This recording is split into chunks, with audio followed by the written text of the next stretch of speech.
తెలంగాణ చరిత్రలో అదొక కీలకమైన ఘట్టం.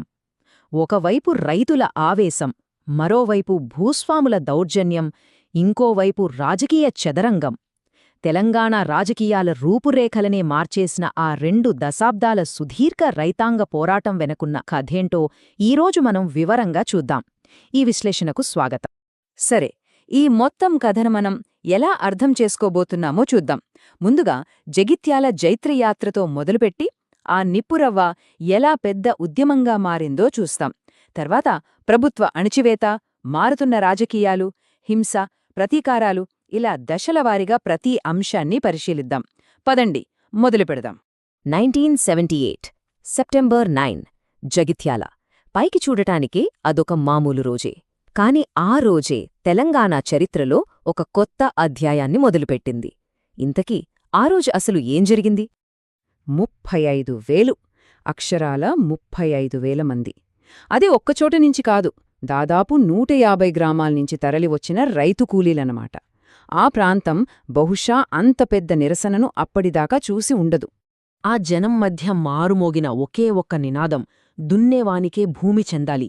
ఇది కేవలం కొన్ని పదాలు కాదు, అది వాళ్ల ఆవేదన, వాళ్ల ఆకాంక్ష.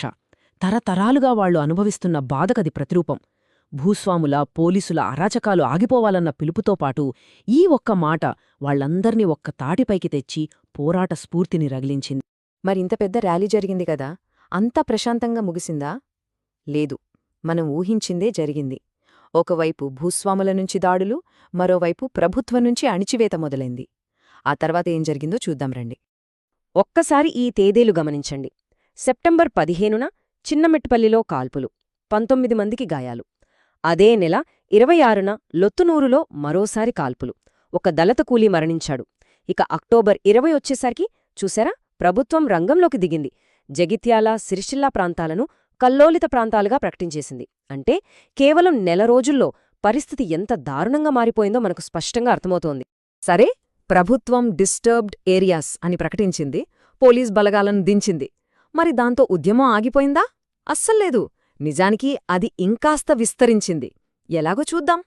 ఈ రైతు కూలీ సంఘాలు సాధించిన విజయాలు చూస్తే ఆశ్చర్యం వేస్తోంది.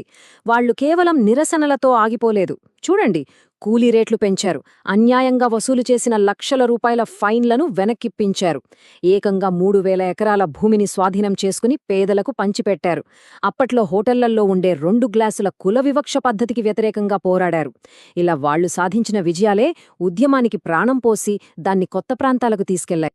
ఉద్యమం ఇలా విస్తరిస్తున్న సమయంలోనే ఆదిలాబాద్ జిల్లా ఇంద్రవెల్లిలో ఒక దారుణమైన సంఘటన జరిగింది. ఏప్రిల్ 1981లో అక్కడ ప్లాన్ చేసిన ర్యాలీని ప్రభుత్వం బ్యాన్ చేసింది.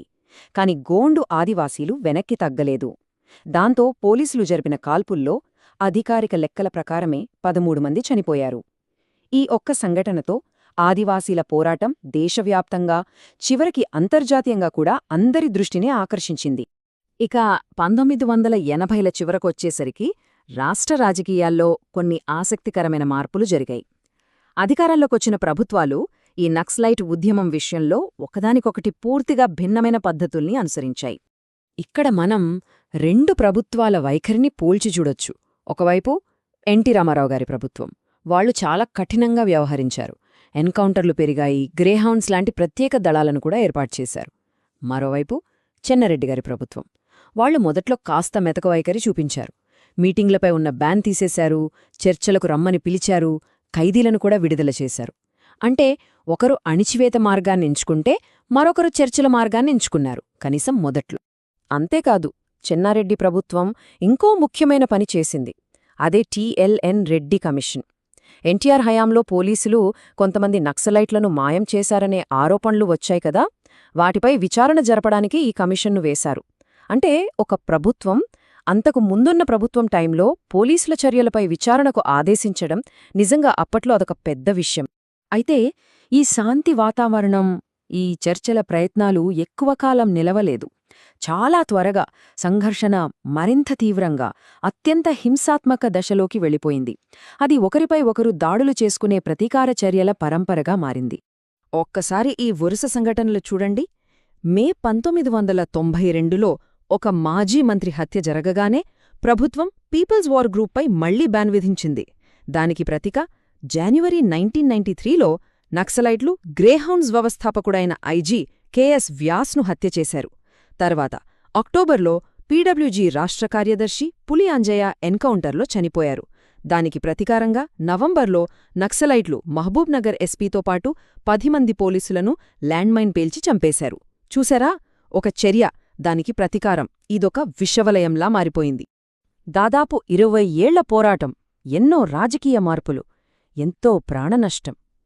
మరి ఇన్ని సంవత్సరాల తర్వాత ఈ మొత్తం కథను ఒక్కసారి వెనక్కి తిరిగి చూస్తే మనకు ఏమర్థమవుతుంది?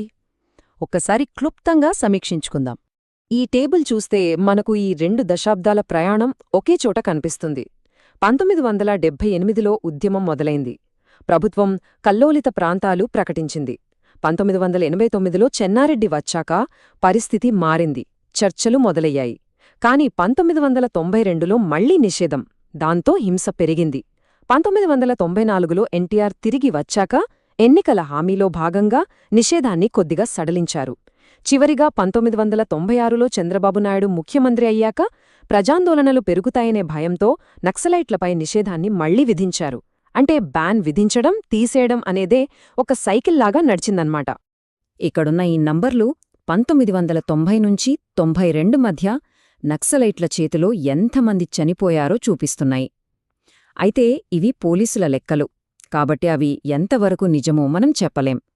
కాని ప్రభుత్వం మాత్రం 1992లో మళ్లీ నిషేధం పెట్టడానికి ఇలా పెరుగుతున్న హింసనే ఒక ముఖ్యమైన కారణంగా చూపించింది. ఇదంతా చూశాక మన ముందు ఒక పెద్ద ప్రశ్న మిగులుతుంది. దశాబ్దాలపాటు సాగే ఇలాంటి సంఘర్షణల్లో ప్రజల ఉద్యమాలు, ప్రభుత్వాల వ్యూహాలు ఒకదానిపై ఒకటి ఎలా ప్రభావం చూపుతాయి? తెలంగాణ పోరాట చరిత్ర దీనికొక ఉదాహరణ. క్షేత్రస్థాయిలో ప్రజల డిమాండులు, వాటికి ప్రభుత్వాల స్పందన, ఈ రెండింటి మధ్య జరిగిన నిరంతర సంఘర్షణే ఈ చరిత్ర. ఆ పోరాటం వదిలివెళ్లిన వారసత్వం ఆ ప్రాంతాన్ని ఈ రోజుకీ ప్రభావితం చేస్తూనే